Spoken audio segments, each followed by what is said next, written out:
Bonjour et bienvenue à tous au podcast L'immobilier autrement avec Léa Chebly et Oriane Fruchet.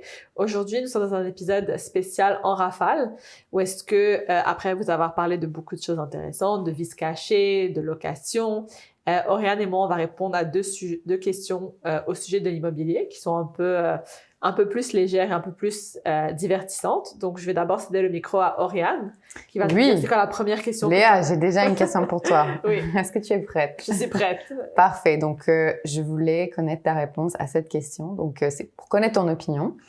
Alors, Léa, un courtier qui affiche ses succès et son lifestyle luxueux sur les réseaux sociaux, attire-t-il plus de clients ou risque-t-il de les faire fuir? Qu'est-ce que tu en penses? Écoute, je pense que ça dépend de chaque courtier. Donc, le travers d'avocat, mais personnellement, je vois vraiment une différence entre les deux, entre le fait d'afficher ses succès professionnels et le fait de mettre de l'avant un lifestyle dit luxueux. Donc, pour moi, le fait d'afficher les succès professionnels, je n'ai aucun enjeu avec ça. C'est même quelque chose que j'encourage, que j'aime faire parce que je pense que c'est important. Comme un chirurgien esthétique qui mettrait ses plus belles réalisations sur son site, ou un dentiste, ou un architecte ou un designer qui met son portfolio. Nous, en tant que courtier, une fois que la maison est vendue, il reste plus grand-chose pour témoigner de ça. Donc, je pense que c'est tout à fait acceptable de mettre sur les réseaux sociaux nos succès pour que nos clients voient ce qu'on est en train de faire. Par contre, où est-ce que moi, personnellement, je suis en train de mettre la ligne, c'est tout ce qui est lifestyle, luxueux, extravagant, etc. Déjà, je pense que les deux, on est un peu pareil. On n'aime pas trop montrer notre vie privée sur les réseaux, mais en plus de ça, je pense pas que c'est selling sunset, la vie. C'est pas pour nous ici, en tout cas. Donc, je nous vois vraiment comme des professionnels avec des obligations, avec des codes à suivre. Et je serais vraiment pas à l'aise de mettre de l'avant un lifestyle luxueux. Je trouve que ça n'a pas de valeur ajoutée pour les clients. D'ailleurs, cette question, merci d'avoir répondu, c'est très bien répondu. Mais d'ailleurs, cette question, elle est aussi à vous. On veut les opinions de ceux qui nous écoutent. On veut savoir ce que vous en pensez. Donc, je pense que tu as très bien répondu. Et toi, comment tu vois ça de ton côté? Moi, je pense que le rêve, ça va toujours vendre. Donc, je pense qu'il n'y a pas de problème ou de souci à utiliser le rêve pour vendre. Par contre, personnellement, est-ce que c'est intéressant? C'est pas ça la question, mais est-ce que c'est intéressant? Pas vraiment. Je pense que la réalité, c'est beaucoup plus passionnant. Mais pour vendre, il suffit de regarder la télévision, d'acheter un magazine. C'est ça qu'on voit. C'est du rêve. Ouais. Donc, ça marche et je vois pas le problème d'aller dans cet angle-là. Mais je trouve que pour bâtir des relations ou pour bâtir sa clientèle, t'es obligé à un moment de basculer plus dans la réalité et donc d'être vraiment ce que tu es. Donc, je pense que dans une certaine mesure, oui, et jusqu'à un certain point, non. Donc, pour nos auditeurs, Oriane, elle aime vous montrer un peu ses week-ends à Majorque ou à Ibiza. Je plaisante. C'est même pas là où je vais. Le plus drôle, c'est que toi aussi, t'aimes pas trop poster des choses personnelles sur tes réseaux. En fait. Non, je pense que là, je suis vraiment rendue sur le professionnel, réseaux sociaux. Donc, c'est ça. Génial. Donc, moi, de mon côté, la question que j'ai pour Oriane aujourd'hui, c'est Une autre question. Une autre question. Pour ou contre la boîte à clés, et juste pour le bénéfice de nos auditeurs, une boîte à clés, c'est quand un courtier, au lieu de se déplacer physiquement aux visites, le courtier vendeur met ce qu'on appelle une boîte à clés, donc une boîte avec un mot de passe et la clé de la maison ou du condo qui vend. Comme ça, le courtier de l'acheteur va aller rentrer le code, visiter sans que le courtier vendeur soit présent. Donc, Oriane, de ton côté, pour ou contre les boîtes à clés? Moi, je pense que je suis à 95% contre. Donc, il reste une toute petite 5%. Explique-nous le 95. En grande exception. C'est pour accepter l'exception parce que des fois, ça peut arriver. Ouais. Honnêtement, ça peut arriver. Donc, il faut laisser c'est le 5%. Mais vraiment, en général, je pense que un courtier, donc immobilier vendeur, il doit être présent parce que c'est lui qui connaît le mieux la propriété. Il y a aussi un aspect sécurité. On est quand même chanceux d'être encore en sécurité dans notre ville dans laquelle on vit, mais on ne sait jamais qui va venir, on ne sait jamais ce qui peut arriver. C'est quand même le bien immobilier de nos clients, donc je pense que c'est important d'être là.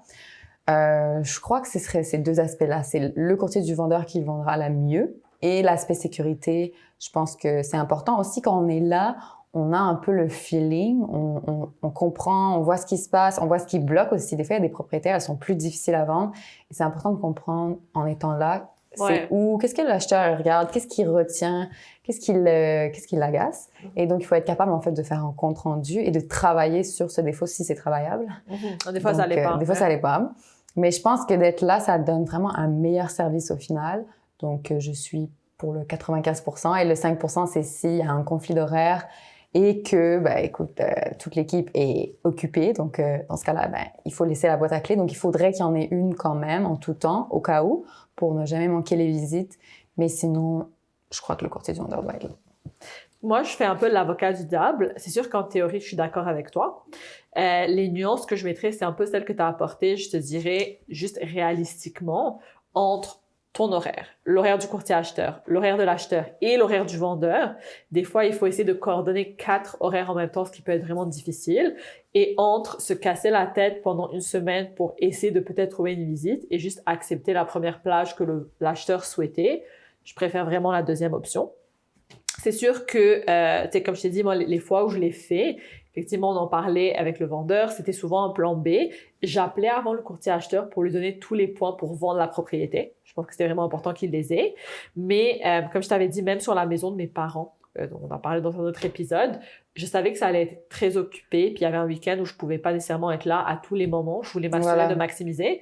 J'ai mis une boîte à clés. Par contre, j'étais venue avant pour allumer les lumières et je suis venue à la fin pour m'assurer que tout était sécuritaire, tout était beau. Et je veux aussi préciser que bien sûr, les boîtes à clés, jamais, mais jamais ça peut être fait quand il n'y a pas d'autres courtiers. Donc, on a vu déjà des courtiers qui ont fait ça. Pour moi, c'est comme un capital offense. C'est extrêmement choquant aussi. Je pense que tu l'as vu toi aussi une fois. Ça m'est arrivé une fois. C'est très, et en fait, grave. je suis venue. Donc, c'était exactement dans la situation. C'était un conflit d'horaire. Et finalement, j'ai réussi. Et donc, je suis venue. Et c'est là que je me suis rendu compte que le courtier de l'acheteur avait donné le numéro et il n'était pas là. Ça, et donc, moi, j'arrivais juste après. Ça, c'est très grave. Et donc, bon, ça, c'est un autre débat, une autre histoire, un autre épisode. C'est un autre épisode. Mais donc, voilà. Donc, en résumé, je pense qu'on est quand même d'accord.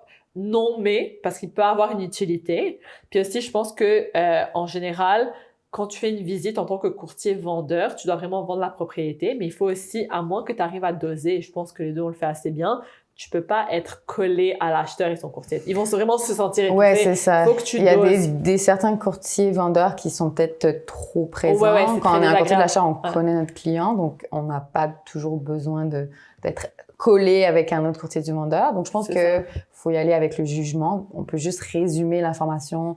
On voit, en fait, la personne qui est en face, qu'est-ce qu'ils ont besoin, qu'est-ce qu'ils cherchent. Ça se voit assez facilement. Donc, il faut s'adapter. Donc, merci beaucoup. J'espère que c'était bref, mais c'était quand même intéressant. C'était des petits sujets un peu plus légers, parce que je pense qu'on offre quand même beaucoup de contenu qu'on espère de qualité pour vous, nos auditeurs. Donc, on voulait vous offrir des sujets un peu plus légers et divertissants. C'était l'immobilier autrement avec Léa Chebly et Oriane Fruchet, et on a hâte de vous retrouver au prochain épisode.